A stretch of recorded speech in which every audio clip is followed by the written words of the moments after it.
Валентина Васильевна, вот на одной чаше весов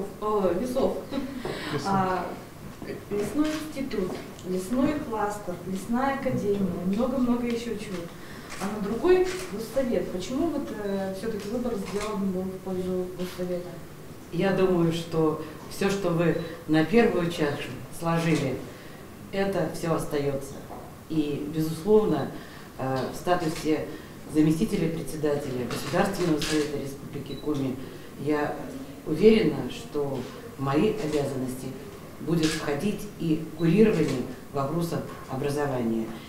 И вот, может быть, мы с вами, с депутатами, еще больше сможем сделать для продвижения тех замечательных идей, которые были в течение всего этого времени у меня как у руководителя Сыктывкарского лесного института.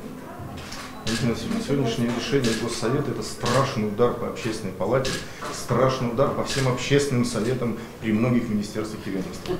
Как вы пошли на это, как вы осиротили, так сказать? Вы же понимаете, что я как член действительно нескольких общественных советов, входя в комитет по социальной политике, который в основном и работал с этими общественными советами, продолжу работать только в несколько ином качестве, не более того.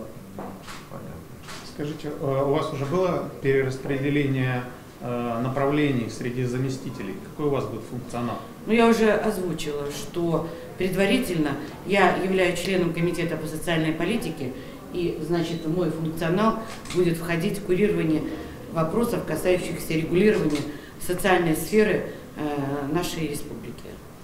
А это, конечно, не только образование, это все вопросы и здравоохранения, и культура, и спорт, и туризм. Насколько я так понимаю, это примерно вот этот функционал. Институт на кого оставите? Дело в том, что в институте работала всегда команда, и я это подчеркивала. Поэтому решение за руководителем нашего головного университета, который, я думаю, состоится. Как они восприняли как раз ваше решение?